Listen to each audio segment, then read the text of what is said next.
Shalom Godly Family yang dikasihi oleh Tuhan. Kita bertemu kembali melalui teh hangat, teduhkan hati, hadirkan semangat. Melalui firman Tuhan yang terambil dari Markus pasal yang ke-12, ayat yang ke-41 sampai dengan ayat yang ke-44. Tetapi saya akan bacakan di ayat yang ke-43 dan 44, demikian firman Tuhan. Maka dipanggilnya murid-muridnya dan berkata kepada mereka, "Aku berkata kepadamu, sesungguhnya janda miskin ini memberi lebih banyak daripada semua orang yang memasukkan uang ke dalam peti persembahan. Sebab mereka semua memberi dari kelimpahannya, tetapi janda ini memberi dari kekurangannya, semua yang ada padanya, yaitu seluruh nafkahnya." Godly Family yang dikasihi oleh Tuhan, semua kebenaran praktis yang Yesus ajarkan merombak konsep bahkan praktek-praktek lama yang telah mengakar kuat dalam kehidupan banyak orang pada waktu itu. Itulah sebabnya mengapa tidak semua pengajaran yang Yesus sampaikan bisa diterima secara rasional oleh banyak orang, karena ajaran Yesus membongkar kebiasaan lama mereka.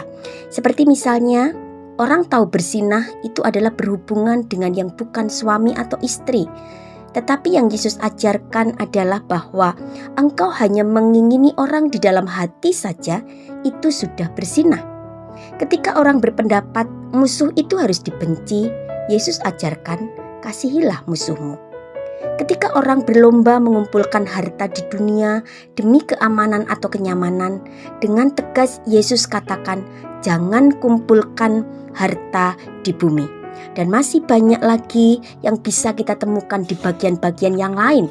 Dan salah satunya adalah di ayat yang tadi saya bacakan untuk Bapak Ibu yang terkasih tentang persembahan seorang janda miskin. Atau jika boleh saya aplikasikan dalam renungan ini adalah tentang pemberian. Entah persembahan, entah perpuluhan, atau bahkan pemberian kita dalam bentuk-bentuk yang lain. Apa yang Yesus sampaikan dalam bagian ini jelas membongkar konsep lama mereka tentang persembahan terbanyak, yang tentunya itu menunjuk kepada para orang kaya yang memang memberikan persembahan dalam jumlah yang sangat banyak. Tetapi sangat mengejutkan karena yang Yesus katakan adalah bahwa justru janda miskin itulah yang memberi persembahan jauh lebih banyak dari orang-orang kaya itu.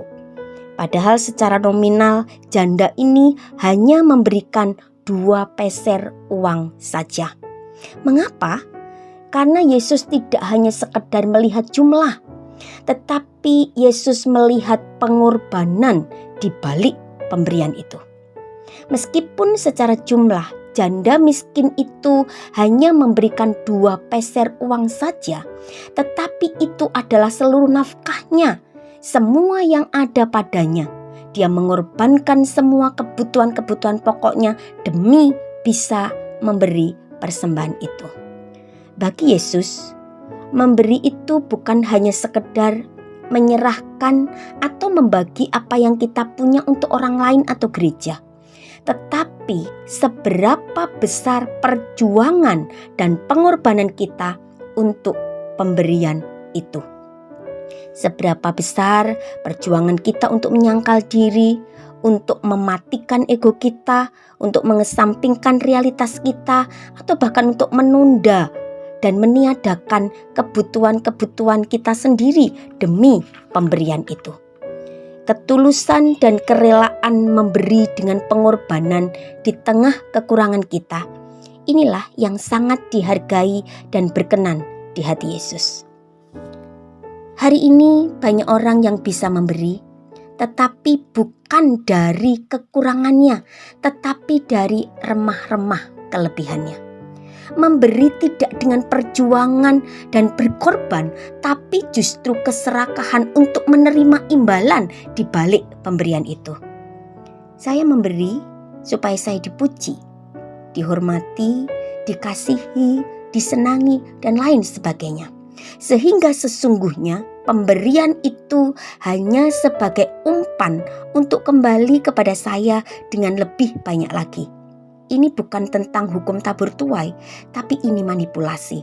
Dan bisa jadi ini yang menjadi alasan orang-orang kaya itu waktu mereka memberi persembahan.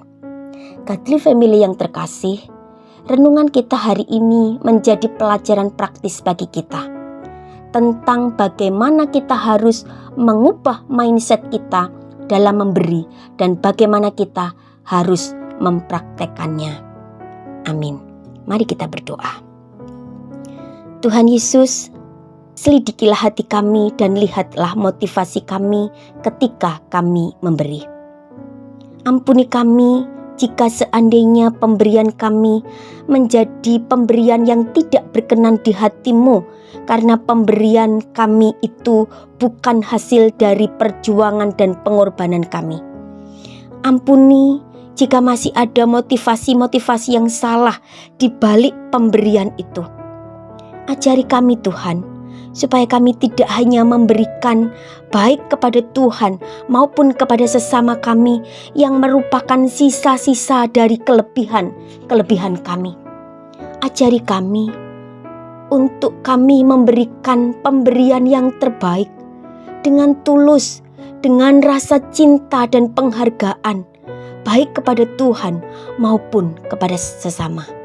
Kami merindukan perkenanan Tuhan di balik setiap pemberian-pemberian kami itu. Terima kasih Tuhan, terpujilah Engkau yang sudah mengajarkan sebuah pengajaran bagi kami hari ini. Di dalam nama Yesus kami berdoa, amin.